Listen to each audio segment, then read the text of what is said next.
long delay. Yes, I mean, most of those have happened in areas like the northeast, etc., where communications are far less adequate. So to that extent, the situation that we are facing here doesn't seem to be very good. Are you able to rule out at this time, and I know it's premature, a technical snag or a pilot error or maybe even a Naxal strike that might have actually dropped the helicopter down? No, the first two, yes, but I think a Naxal strike, I think, is extremely improbable.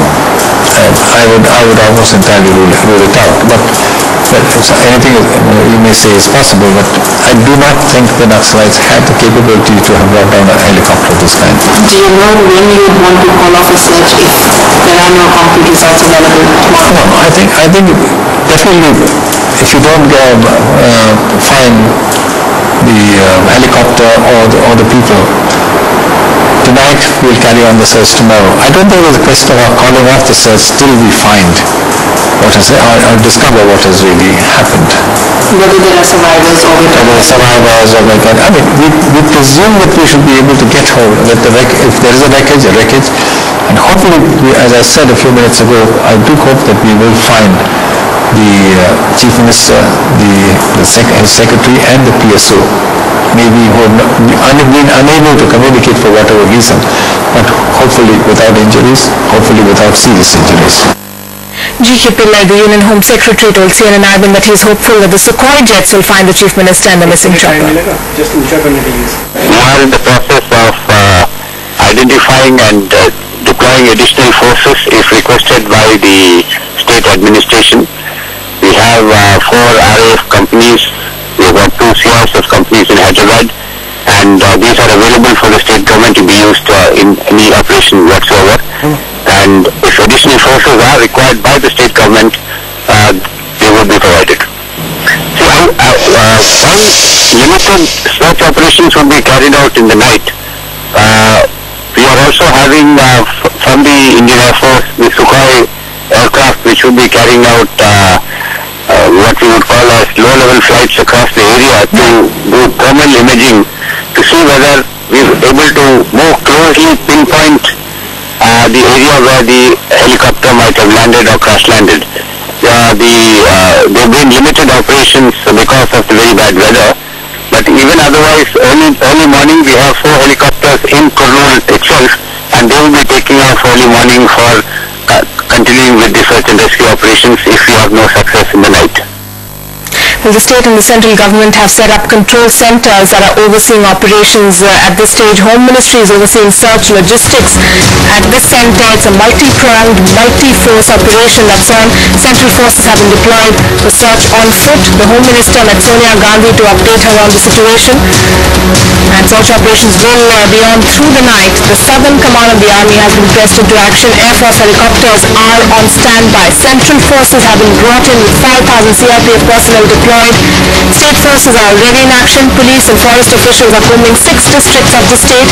Mechanized boats on the Krishna River are also being used.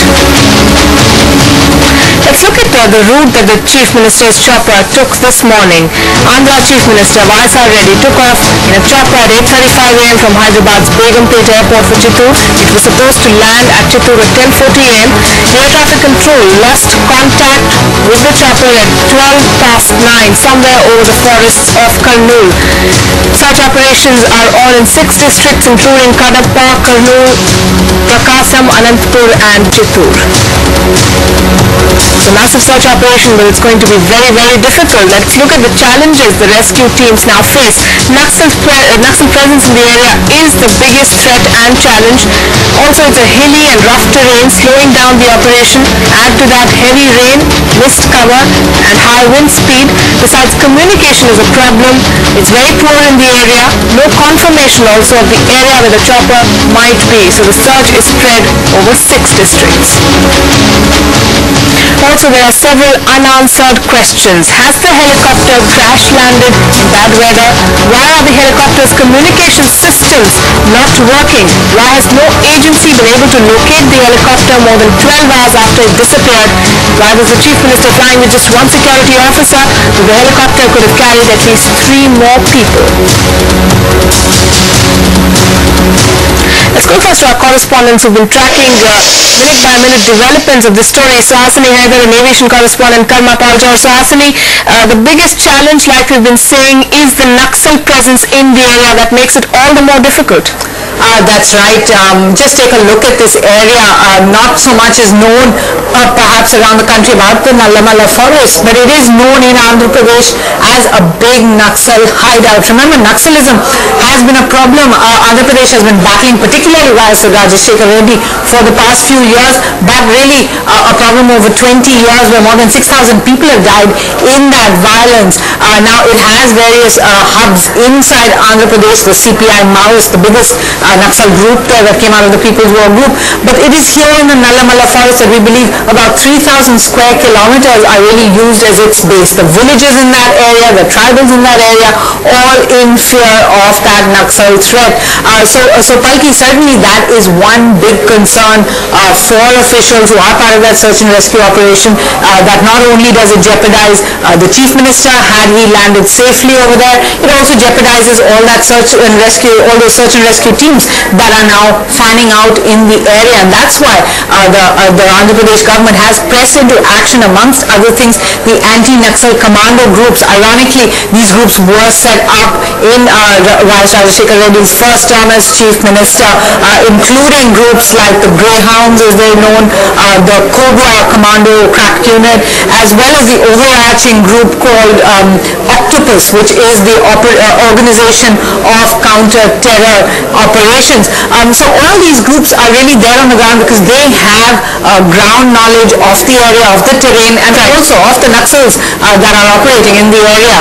Okay? That's what's happening on the ground. Karma, an air operation also on. They're deploying the Sukhois to get images and clues, but really any concrete relevant information will be obtained only when they return to the Bareilly Air Base. How is this aircraft's record in situations like these? That's right, Palki. Of course, when the Sukhoi returns to Bareilly, that is when the images will be processed. Remember, these are high-quality cameras that these Sukhois are carrying, which will pick up heat signatures from the ground. We'll also try and locate electromagnetic pulses from the ground. Now, they'll have to see where this aircraft is really, helicopters, where it has gone down.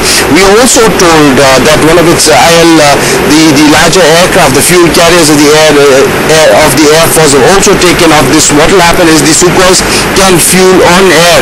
Mid-air refueling is there for the Sukhois, and then the Sukhois will continuously scrub the area. Of course, this is unprecedented. This kind of a search and rescue operation is unprecedented. We've never seen this kind of a search and rescue operations for the past so many years. And of course, the ISRO will also be chipping in. They will be getting their satellite into that exact position and will take images from satellite to see if they can really locate the wreckage. Right. Suhasini, even as the search operation is on, we know hectic political activity is also on both at the centre and in the state. The Congress has rushed in top leaders to Hyderabad to tackle the political fallout. It is going to be a huge loss for the party if their worst fears come true. They're in emergency mode. Absolutely, Palki. Remember that Vaisar Rajashekar Reddy